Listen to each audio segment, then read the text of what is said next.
준비 연보영입니다. 안녕하세요.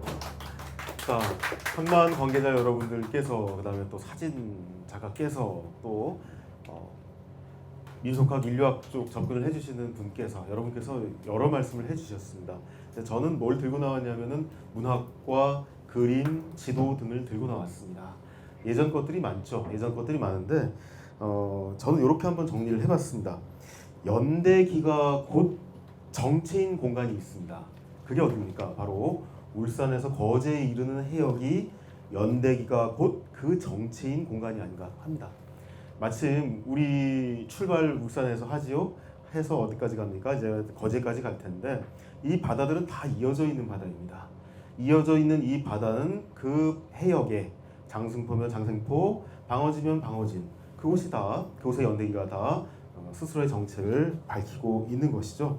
그걸 그림으로, 문학으로, 지도로 한번 살펴보고 싶습니다. 이 그림, 문학, 지도 등을 통해서 여러분들은 이 바다라고 하는 공간, 그리고 바다 중에서도 구체적으로 울산 앞바다, 구체적으로 부산 앞바다, 구체적으로 거제 앞바다 하는 공간들이 특별한 상상력, 특별한 개성이 있는 공간이라고 하는 것을 아마 알 수 있을 것입니다. 예를 한번 더 들어볼게요. 여기서 이 등 따라가지고 계속 북쪽으로 올라가면 무슨 항구가 나올까요? 네, 원산 항구가 나오죠. 그 원산 항구 어떤 곳입니까? 1883년에 주민 모금으로 역사상 첫 근대적인 사립학교를 연 그런 곳이기도 하죠. 또 어땠죠? 1928년, 29년에 원산 총파업, 국제적으로 굉장히 어마어마한 사건이었죠. 노동자 연대가, 국제적 연대가 실제로 가능하다라고 하는 것을 증명했던 초대형 사건이죠. 촉발되기로는 영국 자본, 관리한 사람들은 일본 사람, 노동자는 조선 사람, 연대하러 온 사람들은 일본인 노동자들. 네, 이렇게 그런 것들 모습들을 또 원산 항구가 또 보여주고 있는데요. 이런 것들을 연대기, 연표, 지도, 그림, 문학을 통해서 한번 살펴보도록 하겠습니다. 그러면서 지금 우리도 지금 울산의 연대기를 계속 들어왔지 않습니까? 김 선생님이 말씀하신 울산이 있었고 항만을 어떻게든지 유지보수하고 발전시켜야 될 의무, 책임 때문에 밤잠 못 자는 분들의 항만 이야기가 있었습니다. 이것들이 다 서로 얽혀 있습니다. 서로 손을 붙잡고 있습니다. 서로가 서로한테 연대기가 되어주고 있습니다. 그런 점들 안에서는 바다가 확실히 위기와 기회와 상상력이 가득한 공간이구나 하는 생각을 해보게 됩니다. 그냥 쭉 한번 연표를 한번 그려봤어요. 여러분들 어떠세요? 이 연표 보시면 역사 시간에 다 배운 것들 아닙니까? 역사 시간에 많이 배우셨고 1, 2점 점수 얻어보자고 막 밤새서 외우고 했던 사건들의 쭉 나열입니다. 이거 다 어디서 벌어진 일들입니까? 이거 출발 대개 바다에서 합니다. 항구에서 합니다. 이거 마무리 어디서 됩니까? 이거 대개 항구에서 마무리가 되게 마련입니다. 이런 곳들 곳곳에 이 구체적인 연대기를 품고 있는 곳이 어디다? 바다, 해양, 네, 그렇게 되는 거겠죠. 자, 1600년대 초반에 완성을 하고 1600년대 완성하자마자 전 세계에서 어마어마하게 배포가 됐던 마테오 리치 그리고 이지조 두 사람이 함께 그렸던 고려만국 전도입니다. 이 고려만국 전도의 상상력도 한번 생각해 보십시오. 무엇을 채워서 땅이 연결됩니까? 사실은 바다입니다. 그런데 그 바다가 그냥 범범한 바다일 수는 없어요. 그 바다는 항구를 통해서만 구체적으로 명명이 됩니다. 울산 앞바다, 부산 앞바다, 거제 앞바다, 통영 앞바다, 목포 앞바다, 광양 앞바다 하는 식으로 명명이 되었을 때만 아주 구체성을 띠게 되죠. 이것도 서로 이렇게 맞물려 있습니다. 조금 확대를 해볼까요? 네, 이 시대에 이 아메리카, 남북 아메리카를 연결하는 한 지점을 보십시오. 아주 정확하게 그려져 있지요. 이것도 어떻습니까? 여기와 여기의 연결, 결국은 바다가 하는 겁니다. 대서양에서 건너와서 아메리카, 이 아메리카의 남북, 이거 다 백길로 바다와 바다로 이어지게 되는 것이죠. 네, 요거는 18세기에 서양 세계 지도를 가지고 다시 그린 조선의 세계 지도입니다. 천하도 지도라고 하는 지도인데요. 한번 살펴보십시오. 상상력은 비슷한 거예요. 상상력은 비슷한 것인데 무엇을 채우고 있습니까? 길은 역시 바다가 채우고 있습니다. 다시 한번 아메리카 볼까요? 아메리카도 마찬가지죠. 네, 대서양 건너 아메리카. 이 아메리카는 또 바다를 통해서 아시아와 연결이 되고 이른바 구대륙과 연결이 되는 것이죠. 예나 지금이나 그 한결같은 거대한 상상력의 밑절미는 결국 지구 전체라고 저는 생각을 하고요. 그 지구 전체에서 한반도라든가 울산이라든가 거제라든가 부산을 호명하면서 무언가 실제로 이야기들이 실마리와 갈피를 잡는다고 생각을 합니다. 오늘날 구글 맵 많이 쓰니까 그냥 구글 맵에서 한번 찍어봤어요. 요것도 아까 마테오 리치의 지도라든가 1700년대에 조선이 그린 세계 지도와 비교해서 한번 살펴봐 주시겠어요? 우리 지금 어디쯤 있습니까? 이쯤 아마 있을 텐데요. 다 이렇게 뻗어나가면 네, 연해주 지나면 오츠케 지나서 쭉 또 나가면 베링에 그렇게 되는 거겠죠. 쭉 내려오고 할 거예요. 이렇게 지나가서 바로 남중국해로 빠질 수도 있고요. 바로 이렇게 태평양 더 멀리로 깊숙이로 또 들어갈 수가 있겠죠. 이 상상력을 생각해 볼 때입니다. 우리는 지금 여기 울산 앞바다에 있지만 요렇게 해서 한 바퀴 뺑 돌아서 한 바퀴 저기다 뭐 금 거놓은 거 아닙니다. 예, 어딘들 우리는 못 갈 데가 없고 어딘들 네, 기항지 못 삼을 데가 없습니다. 그 담대한 상상력을 키운다고 했을 적에 바다, 큰 바다 생각해 볼 필요가 있고요. 그 담대한 상상력을 구체화하기 위해서 울산이라든가 부산이라든가 거제라든가 목포 같은 지명을 아주 구체적으로 호명하면서 그 연대기를 그려볼 필요가 있겠습니다. 그 연대기는 또 어떻게 상상을 할 수가 있습니까? 반드시 문학이 필요하고 반드시 지도가 필요하고 반드시 어떤 다른 그림 자료들이 필요하겠죠. 한마디로 바다와 면한 항포구라고 하는 것은 관문이겠습니다. 생각해보면 연해주, 원산, 울산, 부산, 거제, 목포, 나주, 군산, 평택, 제물포, 남포, 철산의 바다 등등 생각해보면은 아까 말씀드린 듯이 우리 최근 100년 사이에 또 한 500년 사이에 한 세기 사이에 늘 기회와 위기가 교차하던 순간들을 얼마든지 떠올릴 수가 있을 겁니다. 관문이라는 말은 통로라는 말하고도 또 통할 것입니다. 예전에 정보의 망이라고 하는 것은 어땠습니까? 북경에서 천진에서 의주 또는 제물포, 그 다음에 서울 찍고 전국 이런 정보의 망이 있는가 하면 대마도에서 부산 또는 나주에서 한반도로 남중국해 쪽으로 해가지고 나주로 해서 서울 찍고 전국 뭐 이런 신경망 교통망을 그리기도 했죠. 이러면서 북경 너머의 다른 세계로도 얼마든지 상상력을 뻗었고 일본 열도 또는 유구 너머의 다른 세계로 얼마든지 상상력을 얻기도 한 것입니다. 그런 가운데 한반도도 또한 항포구를 통해서 고추, 감자, 고구마, 옥수수, 땅콩, 강낭콩, 토마토, 카카오, 담배 따위를 얼마든지 받아들였고 대두, 밀쌀, 말소, 양파, 포도, 커피, 사탕수수가 저쪽으로 넘어가는데 한반도도 일정 정도 역할을 했지요. 요 얘기는 여기서만 줄일게요. 은하고 이것저것 생각해 보면은 한반도가 역할이 없었다고 할 수가 없고요. 네, 이렇게 좀 상상력을 키워볼 필요가 있겠습니다.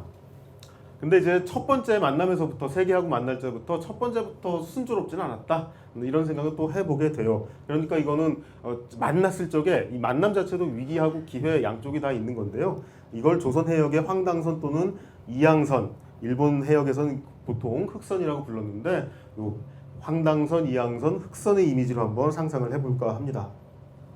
자, 한번 보시겠어요? 한번 보실까요? 네, 이게 뭡니까? 네. 예, 요게 1854년에 요코하마 앞바다로 들어왔던 페리 제독의 페리 함대를 묘사한 일본 사람들의 그림입니다. 어마어마한 그림첩으로 만들어서 남겨놨고요. 이건 와세다대 도서관에 소장이 되어 있는데 제가 오늘을 위해서 살짝만 빌려왔습니다. 잘 그렸죠? 도치 몇 개예요? 하나, 둘, 셋. 그쵸? 도치 하나, 둘, 셋에 마스트가 이렇게 돛대가 이만큼 길고 우뚝합니다.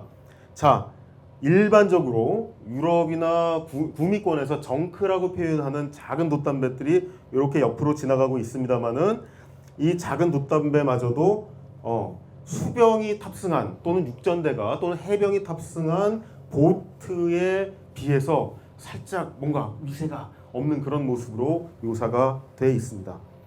이런 배들이 저 멀리서 나타났다가 그냥 지나갈 때가 있었습니다. 한반도에서도 이미 뭐 한 6세기부터 16세기부터 이미 그렇습니다. 보였다가 사라지는 그런 일들이 많았고 일본 해역도 마찬가지였습니다. 왜 왔습니까 그 배? 네, 여기도 구체적으로 말씀드려보면 고래 찾아오는 거죠. 고래 찾아오는 거죠.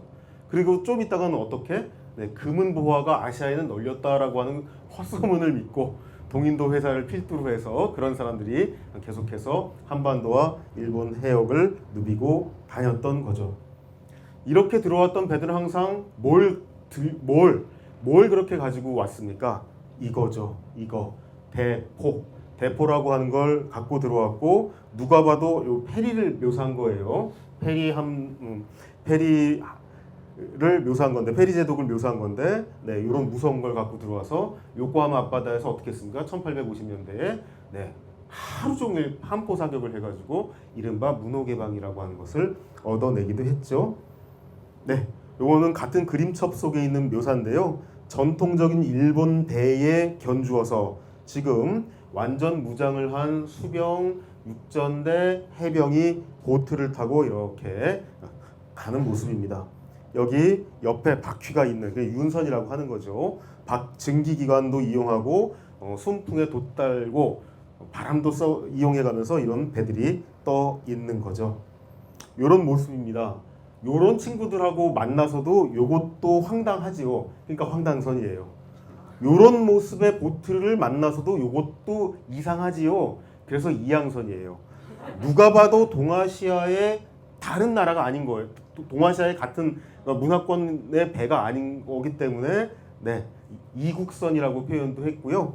네, 요거는 대체로 시커먼 칠을 하고 있기 때문에 일본 사람들은 흑선이라는 표현도 많이 썼습니다. 고래 찾아 상업적 이익을 찾아서 왔던 사람들 또는 식민지 영토를 위해서 왔던 사람들이 이런 배를 띄웠고 대개 어마어마한 무장을 했고요. 해사 문제를 신경 안 쓰고 대체로 사람을 죽이고 약탈하는 일이 빈번했습니다. 다만 어디를 갖다가 무서워했느냐? 아시아 지역에서 어렴풋이 않은 나라들이 있어요. 중국 사람들한테 해코지하면 큰일 난다. 요건 알고 있어요. 일본 사람한테 해코지하면 큰일 난다. 요건 알고 있어요.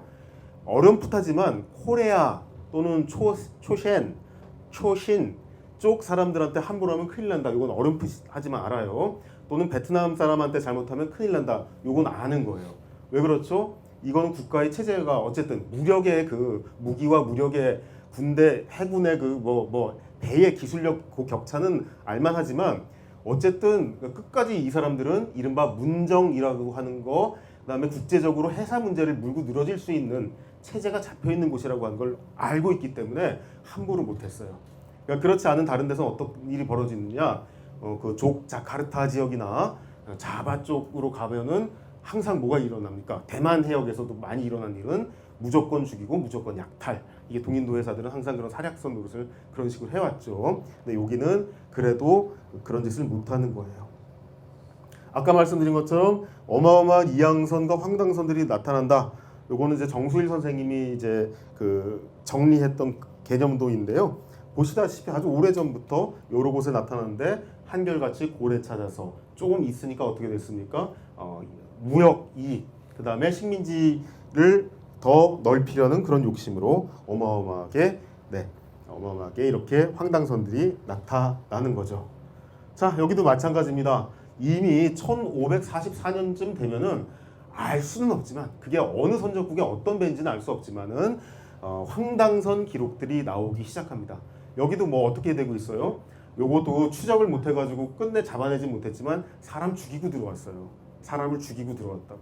예, 요 아주 무서운 바다에 그런 일들이 있고요. 또는 이제 이양선 얘기들 보면은 벌써 뭐 헌종 때쯤 되면은 이렇게 구체적인 기록들이 남아 있습니다. 요게 사실은 거제에서부터 울산 해역에 걸쳐가지고 어느 밴지는 몰라, 어느 선적국이 어떤 밴지는 모르겠어요. 근데 이놈들이 울산 거제 쪽의 바다를 누비고 다녔던 기록이기도 한 거죠. 그러면서 어떤 표현이 있냐면은 여기도 보다시피 삼범 이양선이라는 표현을 쓰고 있습니다. 돛대 3개짜리 이양선이 조선의 해역을 누비고 다녔는데 그러니까 관찰은 했어요. 관찰을 하고 그 관찰 보고서까지는 올렸는데 쫓아가서 잡지는 못했습니다. 이제 그때부터 이제 기술 격차들도 있기 시작하는 거죠. 네. 그러다가 아까 페리 함대 말씀드렸지만은 이제 뭐 우리가 어떤 새로운 기회나 새로운 만남을 만들기도 전에 우리한테 위기가 왔죠. 페리 함대는 요코하마 앞바다에서 하루 종일 포사격을 했고 강화도 조약 막전막부에서 벌어졌던 일은 실제로 운유호가 영종도에서 민간인들을 살상하는 일이 있었습니다. 요것도 끝까지 외교 문제로 못 풀었죠. 책임을 묻지를 못했습니다. 이것도 그냥 유야무야가 됐습니다. 이쪽에가 지금 영종진의 옛 사진입니다.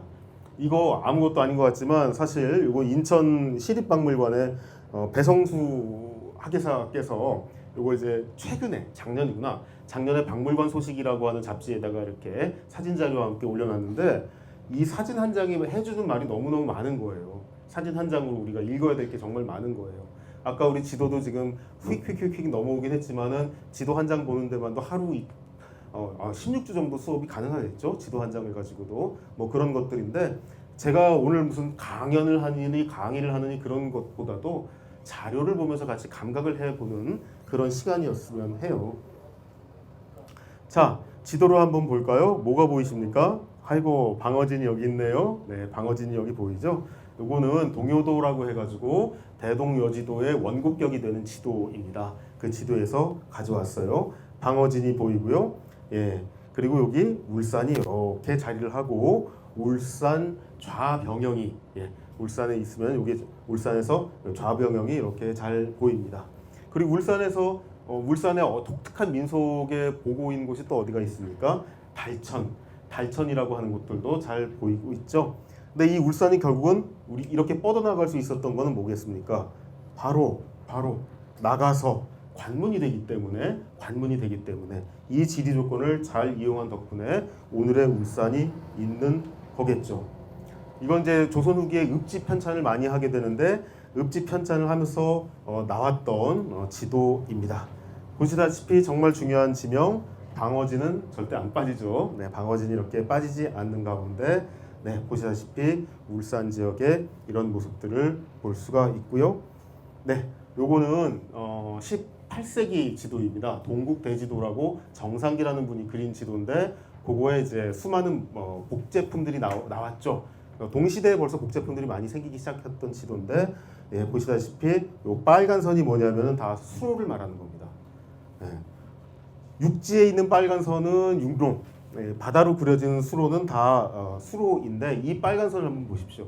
아까 말씀드렸지만은 어디든지 다 연결이 되어 있는 것입니다. 이 연결의 지점에서 울산, 역시 울산이라고 하는 것의 위상은 이렇게 보이는 거고요. 한 생활권들이죠. 조금 내려오면은 기장이 있는 거고, 조금 내려오면은 여기 이제 동네가 있고, 양산이 있고, 언양이 있고, 이렇게 한 생활권의 모습들을 그대로 잘 보여주고 있습니다. 육로로는 작은 분량의 화물들이 왔다 갔다 하고 작은 소식들이 왔다 갔다 했지만은 여기서는 큰 화물, 큰 소식들이 왔다 갔다 하는 길로 다 이어져 있는 거죠. 요거는 동국지도라고 하는 지도인데요. 한번 보세요. 절대 안 빠지는 거는 울산이 있으면 언양, 양산, 기장, 네, 수영이나 병영은 절대로 안 빠지죠. 이런 가운데 간포, 네, 이렇게 잘 보입니다. 서생포가 보이고요. 동네가 바로 밑으로 내려오게 돼 있는데 요 모식도가 우스운 모식도가 아닙니다. 지금 구글맵으로 딱 보면은 오히려 이런 모식도가 없어가지고 잘 눈에 안 들어올걸요? 그쵸? 관계라고 하는 게 눈에 잘 안 들어오는데 그냥 이걸로 한번 감각해 보세요. 여기 울산이 있고 여기 기장이 있고 여기 동네가 있고 바로 이쪽으로 언양이고 조금 올라가면 경주고 연일이 있고 흥해가 있고 요 사이가 이제 옛날에 포항이고 옛날에 포항이고 이렇게 되는 거죠. 그런 관계들이 이 모식도를 통해서 정말 잘 보이거든요. 그것 때문에 고지도도 봐둘 필요가 있습니다. 눈여겨봐둘 필요가 있습니다. 다만 옛날 얘기를 꺼내려고 하는 것이 아니고 이건 상상력을 확충할 적에 레이어라고 하는 걸 새롭게 만들 적에 저는 디자이너들한테 꼭 한번 권해주는 게 뭐냐면은 지도북이에요. 레이어가 정말 달라요. 이런 걸 통해 가지고 우리는 새로운 상상력을 또 얻을 수 있으리라고 봅니다. 말 나온 김에 조금 위로 올라가 볼게요. 다 통해 있는 거니까. 여기 흥해, 여기 영일, 연일, 예전에 요 조그맣던 포항이, 요 코딱지만한 포항이 오늘날 상점역회가 됐죠. 울산은 어떻습니까? 울산 미포는 어떻습니까? 장생포는 어떻습니까? 지금 우리가 보고 있는 이 해역은 어떻습니까? 레이어를 생각하면서 고지도를 다시 한번 볼 필요가 있겠죠. 요것도 안타깝게도 울산의 읍지도는 요게 멋있게 좀 이렇게 남아 있는 게 잘 발견이 안 돼가지고 일부러 다시 포항 쪽을 한번 가져와 봤어요. 포항 진, 요 코딱지만 하죠. 죽도가 이만해요. 바닷물이 여기까지 들어온단 말이에요. 이렇게 나가면 동해죠. 이 동해 바다 따라서 위로 올라가면 연해주 지나면 오츠크해 지나면 베링해 건너면 캘리포니아. 우린 이렇게 연결이 돼 있습니다. 또는 이런 식의 고지도의 표현 같은 것들도 한번 생각해 볼 때 우리는 또 새로운 상상력, 새로운 형상의 상상력도 생각해 볼 수가 있겠습니다. 자, 지금 미술의 바다로 자꾸 말씀을 올렸습니다만 그것보다도 이제 우리가 생업의 바다, 살기 위한 교통의 바다, 또 민족과 국가로 다 환원이 안 되는 일상의 바다라는 측면도 한번 생각해 볼 수 있겠습니다. 예를 들면 이런 시 정말 제가 좋아하는 시인데 생활을 읊은 시라서 최창대라는 사람이 남긴 시입니다. 강원도 고성 지방을 지나다가 본 장관인데요. 이렇게 얘기를 하고 있죠. 어부가 날마다 잡아온 명태 산처럼 쌓여 셀 수가 없네. 300냥이 바로 500냥 되니 매일 영서의 장사꾼에게 팔린다네. 명태 기록으로서는 굉장히 멋진 기록이죠. 뿐만 아니라 명태뿐만 아니라 수산업이라고 하는 것이 불어나는 시대의 중요한 기록이기도 한 거죠.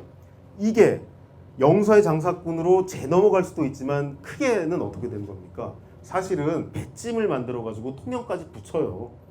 배찜 만들어서 통영까지 붙이고요. 배찜 만들어서 원산까지 붙이고요. 배찜 만들어서 어딥니까? 해남까지도 붙이는 것입니다. 네, 그렇게 해서 우리는 민족, 국가, 국민 경제 단위라고 하는 것을 아주 일찍부터 만들고 동질성 이런 것들을 만들면서 지금까지 살아왔죠. 수산업이라고 하는 게 어마어마해지니까 그 문학적 표현에서도 이런 얘기들이 나오는 거예요. 요거는 신광수라는 사람이 쓴 잡녀가라고 하는 시인데 제주 지역의 해녀를 노래한 것입니다. 이 제주 지역 해녀의 노래로서 이만한 작품들이 그렇게 많지가 않은데 조금만 읽어볼게요. 호미 한 자루 다래끼 하나에 뒤움박 차고서 짧은 잠뱅이에 맨살이 드러나도 부끄러울 게 뭐야. 깊고 푸른 바다 서슴없이 곧장 뛰어드니 그 모습이 가을 바람에 낙엽이 우수수 떨어지는 듯 무사람들 놀라건만 섬사람들을 깔깔 웃는다. 그거를 읽으실 때 좀 옛날 운율을 한번 붙여서 읽으면 괜찮을 것 같아요. 제가 그런 정도가 안 돼서 죄송합니다. 네. 안 됩니까? 그냥 또 한번 그냥 범범하게 한번 읽어볼게요. 아쉽다. 제가 네. 네. 예.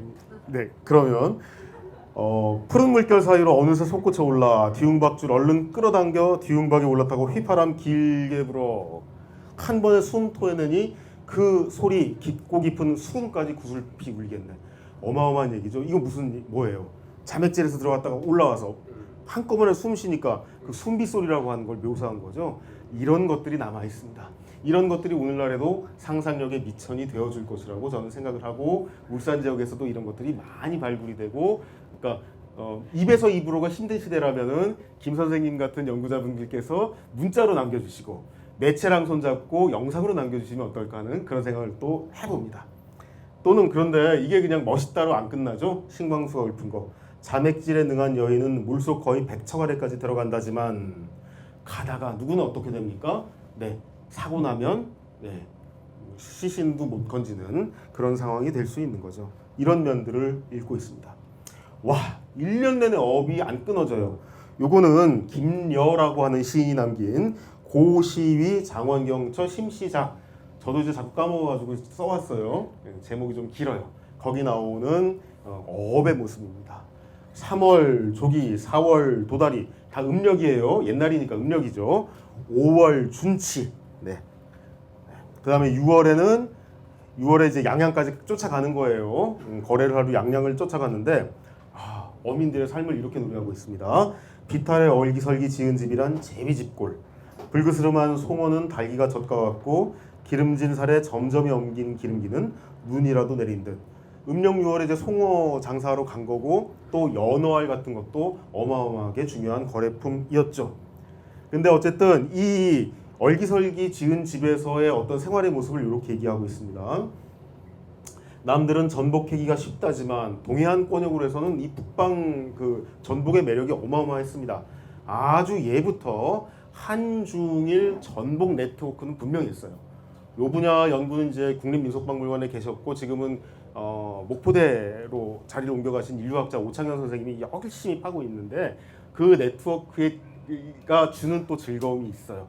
그 민족과 국가로 환원할 수 없는 일상이라고 할 만한 것들이 그 전복잡이와 전복 말리기 안에 깃들어 있기도 한데 요것도 한번 보세요. 아까 그러니까 그 숨비 소리에 이어서 그게 쉽지만은 않은 일이라고 얘기했지만 양양 지역의 어민들에 대해서 어떻게 얘기하고 있느냐면 남들은 전복 캐기가 쉽다지만 나는 어렵다고 말할 수밖에.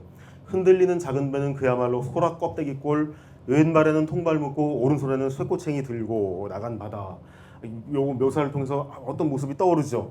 근데 바다의 끝은 하늘과 가지런한데 일렁이는 물바람은 하늘에 닿고 네 이렇게 마무리가 되어 있습니다. 어마어마한 상상력이죠. 우리 한국에 해양 문학이 없어요? 그거는 모르니까 하는 소리입니다. 아닙니다. 어마어마한 유산을 남겨놨고 이것들은 발굴해서 동남 해역이, 동해안이, 남해안이, 남서 해역이, 서해안이, 황해가, 동해가 공유해도 좋을 저는 소중한 유산이고 자원이라고 생각합니다. 이거 그냥 다 좋다고만 얘기해요? 아니죠. 여기서 구물구물 살아가는 사람들 태반은 파도의 머리에서 죽게 된다네. 항상 요 죽음의 얘기, 네, 요 죽음의 얘기를 빠뜨리지 않죠. 요거 이제 마지막 이제 슬슬 사계절의 마지막으로 한번 가봅시다.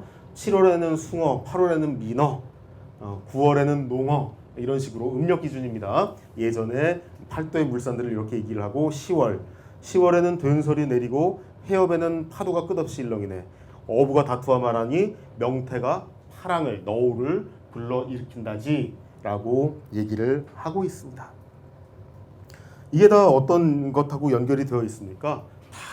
다 사실은 이 어물이라고 하는 게 수산물이라고 하는 게 단백질 중에서 한국은 이제 전통적으로 축산보다는 바다에서의 단백질 공급이 컸잖아요. 그것하고 연관이 되어 있는 거예요. 생업의 바다고 이거는 결국은 또 상업의 바다이기도 한 거죠. 한양가라고 1844년쯤 불려졌던 노래인데요. 어물전 살펴보니 각색 어물 벌려 있다. 북어, 관목, 과맥이잖아요. 꼴뚜기, 민어, 석어, 조기고 통대구, 광어, 문어, 가오리, 전복, 해삼, 가자미, 곤포, 다시마, 미역, 다사마, 매욱이나 다사마 이런 것들은 어학하시는 분들은 여러 가지 이제 말하자면 음성에 관한 얘기들을 하시지만은 또 인류학이나 민속학 쪽에서는 생물학적 동정을 하려면 이건 밑도 끝도 없는 문제예요. 요거는 생물학자하고 어학자하고 인류학자하고 다 손을 잡고 뭔가를 해봐야 되는데 이런 데도 아직 우리는 미지의 세계로 남아 있습니다. 매욱이 실제로 뭘 가리키는 건지 다시마와 다사마의 차이는 뭔지 우리는 아직 잘 몰라요. 여기서도 미지의 세계는 있고 아직 우리는 보고 배울 게 많이 있습니다. 이 생업의 바다에 남아있는 형상들은 이렇게도 남아있죠. 요거 뭡니까? 염조지인, 소금 굽는 사람들이라는 뜻이죠. 소금을 예전에는 어떻게 했어요? 네, 농축한 바닷물을 갖다가 끓여서 소금 결정을 석출하는 거죠. 보통 보름 정도의 기간이 걸리는 아주 고된 작업입니다. 이렇게 밑에 불 떼 가지고 간신히 소금을 석출해 가지고 이런 풍경들은 다 어디 있었습니까? 울산 지역에 이 소금, 그리고 울산에서 동해안 요 척추, 한반도의 척추 타고 올라가는 뭐가 있었습니까? 울산엔 소금길이 있었죠. 네, 이런 모습으로 소금을 받아서, 근데 이게 대량이 아니었기 때문에 대개는 사람이 고부상이 동해안 타고 올라가가지고 소금 주고 뭘 받아오는 거예요? 대체로 명태 같은 거를 받아오는 그런 무역을 했던 것 같습니다. 요건 뭐예요? 다큐멘터리로도 유명한 참하고도 생각 안 나세요? 원리가 똑같은 거잖아요. 예. 근데 그게 어떤 자연의 여건이라든가 여러 가지 지리의 여건에 따라 가지고 등짐으로 바뀌는 거고, 네, 그 등짐 가지고 꼭 사람한테 필요한 거 소금이 왔다 갔다 하게 했던 거죠. 거기에 중심에 울산이 또 있습니다. 곤포 적인 지형이라고 써놨습니다. 다시마 따는 모양이라는 뜻이죠.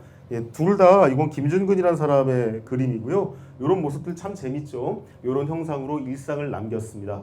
19세기 말에 가장 인기가 있었던, 국제적으로 인기가 있었던 조선인 화가라고 생각하시면 되겠고요. 요거 해제는 굉장히 복잡해요. 오늘 미술관 관장님도 계시는데 제가 미술 얘기는 할 수가 없어서 오로지 이렇게만 말씀을 드릴게요. 그냥 이렇게 해서 다시마를 따는 거예요. 이렇게 다시마 따는 이 모습은 오늘날도 마찬가지 아닙니까? 북방 다시마 딸 적에 다들 이렇게 하죠. 이렇게 해서 다시마를 유통해 먹었죠.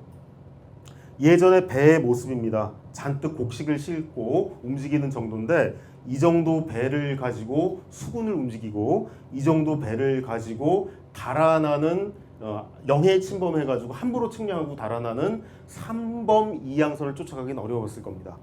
이 정도 배가 무장한 보트를 만났을 적에 어떻게 됐을까요? 앞에 기록에서 보셨죠? 네, 죽임을 당하거나 약탈을 오히려 당하고 맙니다. 참 어렵습니다. 어려운 가운데 이런 형상이 다 우리의 유산이라고 하는 건 또 틀림없죠. 바다에서 안 끝나고 내륙으로 들어가는 얘기를 치면은 이 변박이라고 하는 사람이 남긴, 변박이라고 하는 사람 여러분들 딱 떠오르는 사람이 딱 떠오를 거예요. 변박 그러면 변고양이, 그 고양이 그림 예쁘게 잘 그렸던 그 사람이 그린 외관의 모습입니다. 예전 부산 고배관 거기입니다. 예, 실물 엄청 커요. 엄청 큰 그림인데 부분을 확대해 보면은 이렇죠. 요렇게 방파제 쌓아서 안전한 지대를 만들어 놓고 그 안쪽으로는, 이 안쪽으로는 너울 걱정 없는 거죠. 너울 걱정 없고 이렇게 돛담배 띄우고 자그마한 배들이 왔다 갔다 합니다. 요 시대를 지나서 어떤 기회이자 위기가 한 번 더 왔죠. 그 삼범 이양선하고 직접 만나는 시대가 왔는데 그때 우리가 그걸 잘 겪었는지 어땠는지는 또 한번 생각을 해보자고요. 저도 일도양단 안 할게요. 기회를 만들었다, 위기뿐이었다, 일도양단 안 할게요. 긴 시간에서 봐야 될 일도 있으니까요. 이런 가운데 우리 표류의 기록도 어마어마합니다. 한번 생각해 보십시오. 네, 요거는 국립해양문화재연구소에서 집계한 것들인데요. 네, 어마어마합니다. 표류의 영역이라고 하는 게 이렇게 넓었고 사람 숫자로 보면은요. 조선 후기에 일본에 표착한 조선인 수가 있는데 요것도 기록이 얼마나 중요한지 대번에 드러내는 건데 경상 가명부터 시작해가지고 이쪽에 방어진 쪽까지 다 해가지고 있었던 그 기록들 있지 않습니까? 이 기록을 110년간의 기록을 갖다가 재편집한 등록이 남아 있어요. 예, 등록이 남아 있고 그걸 다시 분석을 해보니까 와 이렇습니다. 이건 뭐의 얘기예요? 어업이든지 상업이든지 많은 사람들이 바다를 누비지 않으면 안 되는 조건에서 살았다는 겁니다. 거기서 방어진도 장생포도 네, 어떤 역할을 했던 곳이죠. 포항도 부산포도 어떤 역할을 했던 지점들이고 거기에는 수많은 이야기들이 남아 있을 겁니다.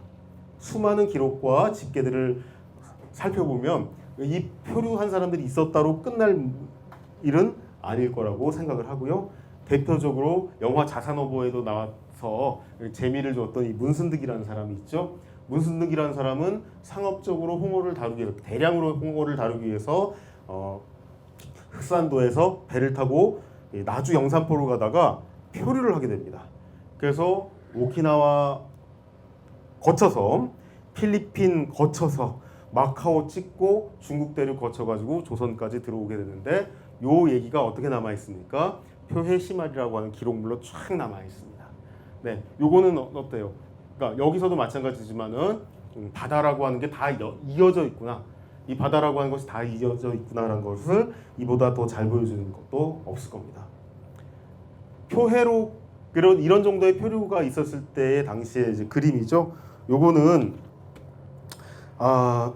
유숙이라는 사람이 그린 범사도라는 그림이고요. 1856년에 그러니까 요코하마 앞바다에 페리 함대 들어왔을 시절에 김계운이라고 하는 사람이 겪었던 이 이야기를 듣고 그린 그림입니다.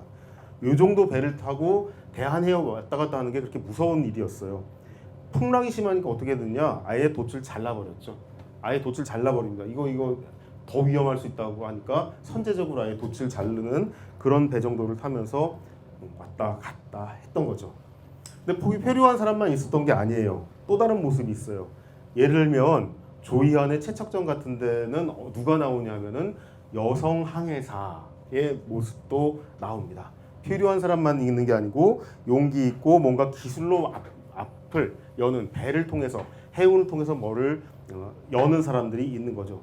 정유재란 때 이 최척하고 오경이 부부예요. 앞에 사연도 아주 복잡한데 이 부부인데 오늘날의 남원성이 함락당하면서 온 가족이 뿔뿔이 흩어지게 됩니다.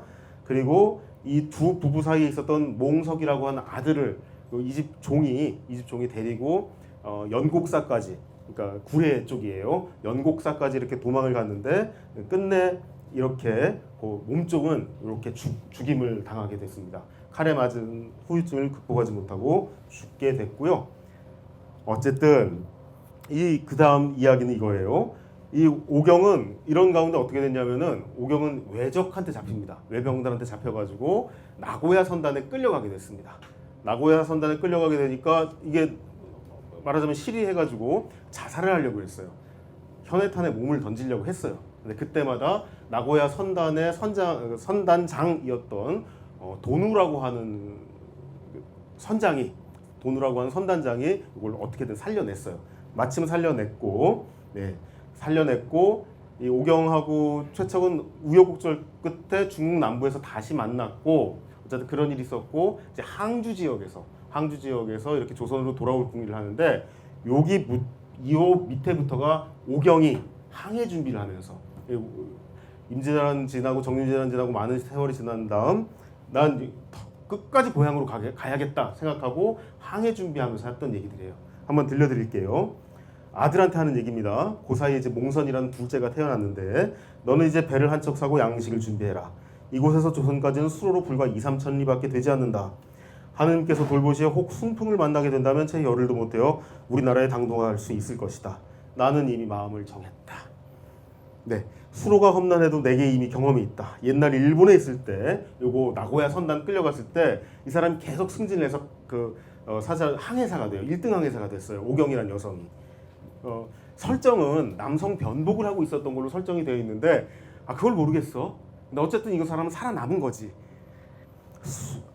옛날 일본에 있을 때 나고야 선단에 있을 때 배를 집으로 삼아 봄에는 복건 절강 지역에서 장사를 하고 가을에는 유구 그러니까 오키나와에서 물건을 팔았다. 그래서 수시로 출몰하는 거대하고 무서운 파도에도 익숙해 있으며 별이나 조수의 흐름을 핥혀서 점칠 수 있을 정도로 경험이 풍부하다. 험난 파도 내가 맡을게. 배의 안전도 내가 할게. 아들은 말렸어요. 못 가겠다고. 위험하다고. 가자 그랬어요. 누가? 오경이. 엄마가 여성이. 이런 형상이 있는 겁니다. 이런 해양 문학을 낳는 게 또 바다인 거죠. 항해는 오로지 돛대와 노에 달려있다. 이 선언 이거 어마어마한 선언이죠. 기계를 가지고 뭔가를 해내야 한다라고 하는 얘기잖아요. 장치를 가지고 뭘 해내야 된다는 얘기를 해서 설득을 했고요. 2월 초하루 중국 항주를 출발을 해서 4월 마침 통영으로 가는 조선배를 만나요. 이 중간에 우여곡절 엄청 많습니다. 어쨌든 해서 순천으로 입항을 하게 되는 걸로 되어 있습니다. 순천으로 입항한 거니까 오늘날 치면은 나주목 쪽에 항폭으로 들어갔다라는 얘기죠. 이후 걸어서 남원으로 가가지고 온 가족 상봉 이게 1621년 기록이라고 조희환이 딱 남겨놓고 있는 멋진 다큐의 한 장면입니다. 항주 한 요쯤 되죠? 요쯤에서 이렇게 항해를 해서 온 겁니다. 네, 이렇게 해서 왔죠.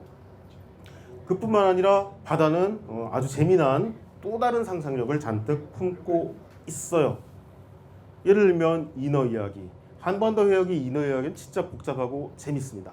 여러분들이 이렇게 보시면 되는데 항상 거기다 뭘 갖다 붙이냐 하면은 우리 자꾸 이제 입대기가 좀 민망한 이야기들이지만은 섹슈얼리티, 에로티즘을 계속해서 부여를 하는 거죠.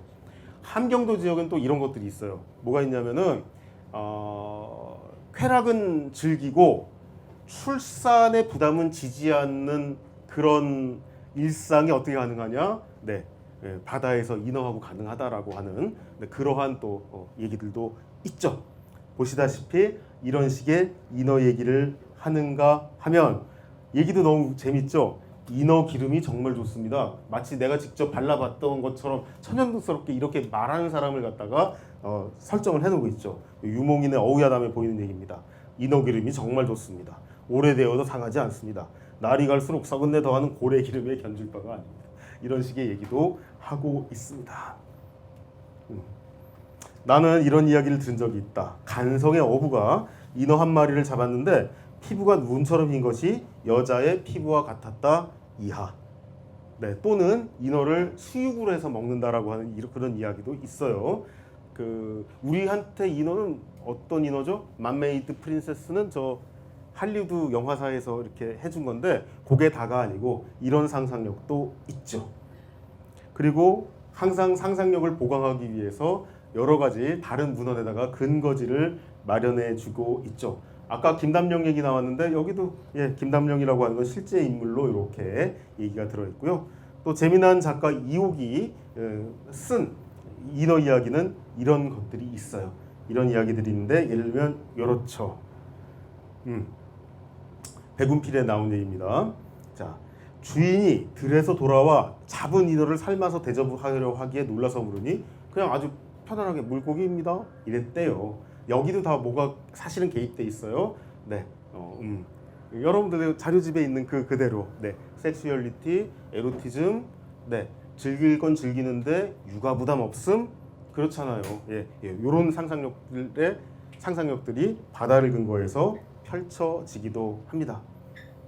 또는 재밌는 게 경남 통영의 수도 서른장군 전설과 그 장군 사당의 이야기들도 정말 재밌죠.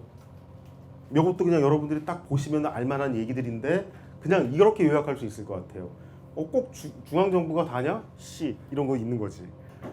저도 이제 부산 가면 그런 말씀도 한 적이 있어요. 앞으로 이제 강사로 나오실 김만석 선생님이라든가 이런 분들하고 했던 얘기 중에 부산학을 할 거면 태평양을 바라보고 하면 안 됩니까? 왜 서울 바라보면서 부산학을 합니까? 이렇게 퉁을 놓기도 했습니다.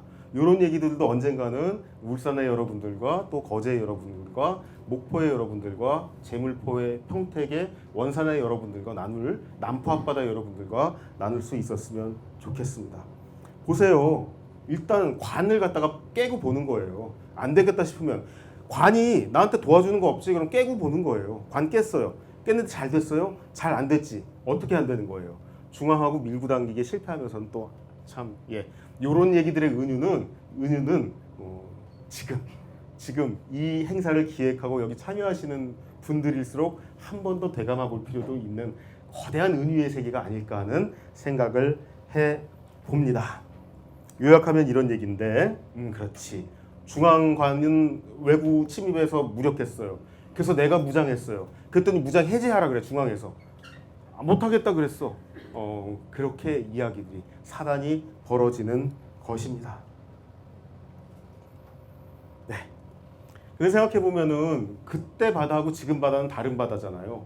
그때 바다하고 지금 바다는 다른 거니까 우리는 이 얘기를 조금 더 구체적으로 펼칠 필요가 있겠습니다.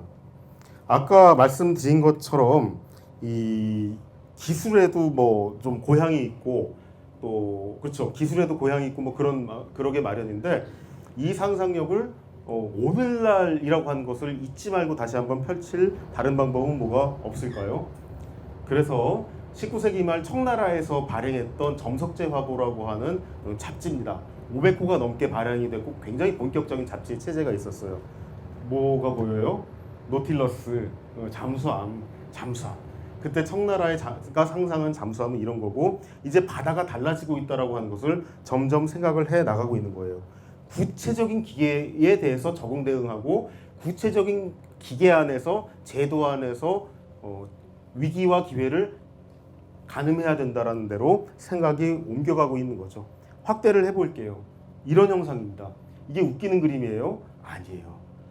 정말 달라진 바다라고 하는 걸 이처럼 잘 보여줄 수 있는 그림도 없을 겁니다. 이런 상상력, 이런 레이어를 나누고 싶죠. 바다 밑에는 이렇고 하늘 끝에는 기구가 날고 있습니다. 이런 것들, 이런 레이어를 미술 형상으로 표현하면서 상상력을 자극했던 공간이 있었던 거죠. 머구리 기술의 고향은 어디입니까? 유럽입니다. 어디로 들어왔습니까? 일본에 들어왔습니다. 핵심 기술이 뭡니까? 배바닥 수리하는 데 있습니다. 조선은 어떻게 소화했습니까? 네, 먹는 걸로 소화 잘했죠. 그렇죠? 먹는 걸로 소화 잘했죠. 네, 그 연대기도 어마어마해요. 그 연대기도 어마어마한 것인데 이런 말씀은 또 좀 오늘 시간이 좀 많지가 않으니까 줄이도록 하고요. 요컨대 이런 거예요. 저는 여러분들하고 오늘 하고 싶은 얘기는 적응, 대응, 교류의 바다라고 하는 게 존재했다. 긴 연대기가 바로 그 정체를 형성했다. 그런데 옛날 바다하고 오늘 바다는 많이 좀 다를 거고 그렇기 때문에 국가와 민족으로만 환원이 할 수 없는 독특한 일상과 상상력의 구체적인 것을 그 상상력을 바다에서 키웠으면 하고 그것이 말하자면은 이런 제도, 항만이라는 제도, 물리적인 실제, 배라고 하는 제도, 그 물리적인 실제에다가 아까 김 선생님께서 마침 오늘 강연을 해주셨는데 그러면 잘 됐으니까 다 잊어버리면 끝이에요. 죽어간 사람 억울한 죽음은 없으며 억울한 내가 원치 않았던 희생은 없었단 말이에요. 그거를 갖다가 쌓아가는 가운데 어떻게든 오늘의 내 정체를 만들 수가 있었으면 좋겠고 그때 꼭 필요한 것이 연대기가 정체다 하는 확인이라고 생각합니다. 그 말씀을 문학과 그림과 지도를 통해서 보여드리느라고 제가 40분을 꽉 채워 썼습니다. 말씀 줄이겠습니다. 송구합니다.